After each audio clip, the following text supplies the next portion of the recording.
दोस्तों आईआरएफसी की अगर बात की स्टॉक के अंदर आज हमने गिरावट देखी। अब इस गिरावट के पीछे वजह है बाजार में बड़ी गिरावट और लगातार पिछले 2 दिन से हमने काफ़ी बड़ी गिरावट भी देखी है। लेकिन इसके बीच में एक बहुत बड़ी गुड न्यूज निकल के आ रही है। रेलवे मिनिस्टर अश्विनी वैष्णव की तरफ से एक बहुत ही बड़ी अनाउंसमेंट की गई है और आने वाले समय इसकी वजह से आईआरएफसी को बहुत सारा बेनिफिट मिल सकता है। तो क्या है वो अनाउंसमेंट और उसका क्या फ़ायदा आईआरएफसी को होगा, जानने की कोशिश करेंगे इस वीडियो के माध्यम से।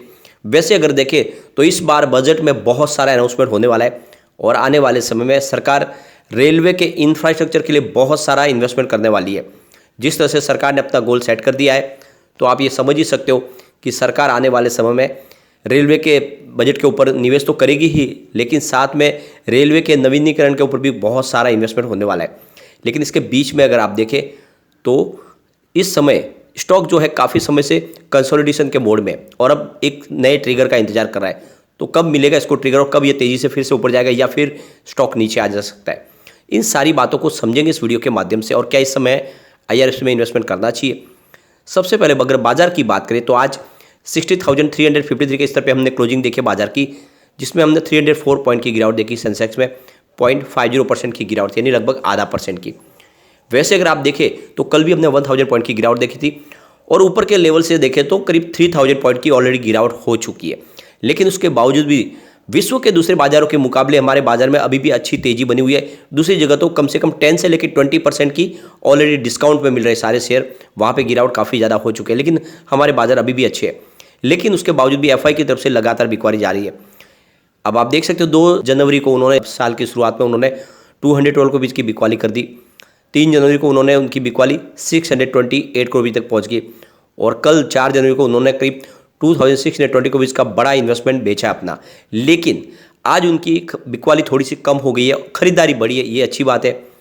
आप देख सकते हो कि आज उन्होंने 1449 करोड़ की बिकवाली की है और आप ये समझ सकते हो कि आज उनकी खरीदारी बढ़ी है लेकिन सामने बिकवाली थोड़ी सी कम है। ये अच्छी बात है, एक तरह से इसको पॉजिटिव ट्रिगर हम समझ सकते हैं।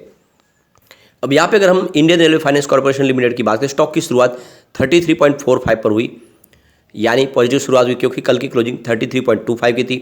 लो बना 32.20 का और हाई है 33.65 का।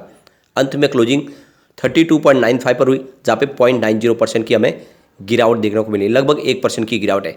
तो यहाँ पे दोनों तरफ की रफ्तार बन रही है। एक तरफ तो यहाँ पे खरीदारी भी हो रही है इस लेवल पे और काफ़ी अच्छी प्रॉफिट बुकिंग भी हो रही है क्योंकि स्टॉक काफ़ी ज़्यादा दौड़ चुका है।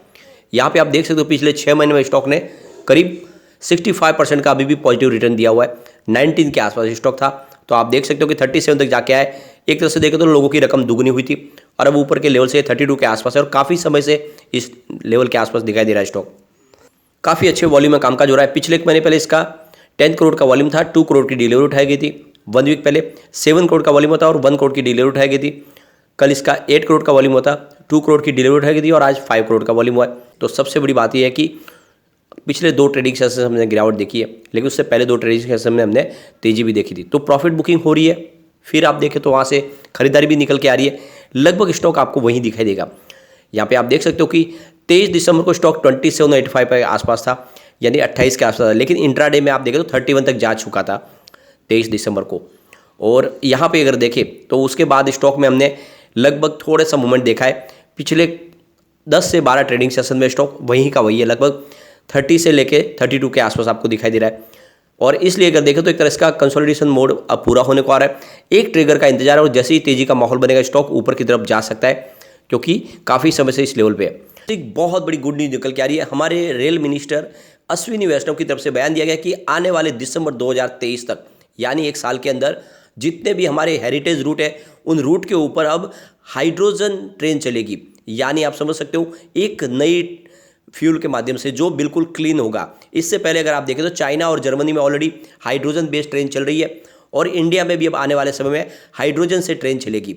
यानी अब तक देखें तो डीजल के माध्यम से या फिर इलेक्ट्रिसिटी के माध्यम से ट्रेन चलती है, लेकिन अब ये हाइड्रोजन के माध्यम से चलेगी और ये एक नई टेक्नोलॉजी है और बिल्कुल क्लीन टेक्नोलॉजी है। इसके लिए सरकार ने अपनी तरफ से शुरुआत कर दी है। जितने भी नैरो गेज है और हेरिटेज रूट है उन हेरिटेज रूट के ऊपर अब यहाँ पे सरकार अपनी तरफ से हाइड्रोजन के माध्यम से ट्रेन चलाने की शुरुआत कर चुकी है।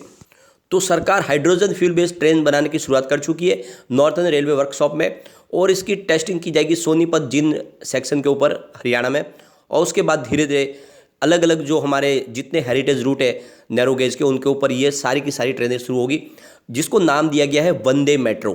तो आप समझ सकते हो इससे पहले वंदे भारत शुरू की गई है, जो बहुत ही हाई स्पीड ट्रेन है और एडवांस टेक्नोलॉजी से लैस है।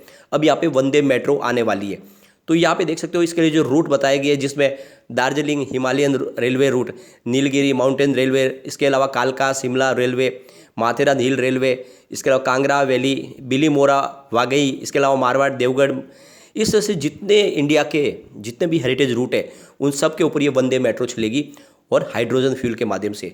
तो आप समझ सकते हो इसके लिए बहुत सारी नई ट्रेनें बनाई जाएगी, तो बहुत सारा इन्वेस्टमेंट होने वाला है। तो इसका फ़ायदा अब IRFC को होगा, क्योंकि इससे पहले ऑलरेडी सरकार ने अनाउंस किया कि 300 से 400 नई वंदे भारत ट्रेन आने वाली है। और अब ये नई अनाउंसमेंट की गई है सरकार की तरफ से वंदे मेट्रो के लिए, जो हाइड्रोजन फ्यूल से चलने वाली होगी।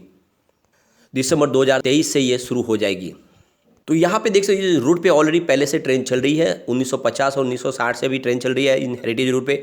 उन सबको धीरे धीरे अब यहाँ पे वंदे मेट्रो के माध्यम से बदला जाएगा और इनके ऊपर अब आने वाले समय क्लीन एनर्जी के माध्यम से सफ़र होगा, ताकि जो भी हेरिटेज रूट है उसके ऊपर पोल्यूशन का कम से कम इफेक्ट हो। और सरकार वैसे भी आने वाले समय में पूरी तरह से जीरो कार्बन पॉलिसी पे जाने वाले, और इसीलिए यहाँ पे सरकार ने एक बड़ी पहल कर दी है। और आने वाले समय हिंदुस्तान में जितनी हमारी ट्रेन होगी, हो सकता है वो सारी हाइड्रोजन से चले, क्योंकि सरकार ने भी अपनी ग्रीन हाइड्रोजन के लिए एक बहुत बड़ा प्लान है जो पेश कर दिया है। आने वाले समय ग्रीन हाइड्रोजन का निर्माण इंडिया में होने वाला है और इसको एक्सपोर्ट भी किया जाएगा।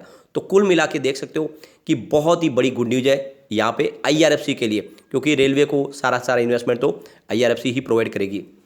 अब जैसे कि इसकी प्राइस बढ़ चुकी है, 32 के आसपास स्टॉक है, इसमें 11% की सरकार की एक्स्ट्रा होल्डिंग है, क्योंकि 75% पे इस पर लिमिट लानी है। अभी इसमें समय है, 5 साल के लिए अंदर करना होता है, लेकिन सरकार इस साल या फिर आने वाले साल में अपनी एक्स्ट्रा 11% की होल्डिंग को बेच सकते हैं। फिलहाल कौन से जरिए से बेचेंगे उसका भी पता नहीं है, लेकिन OFS लाने की संभावना कम है, डायरेक्ट किसी को बेची जा सकती है।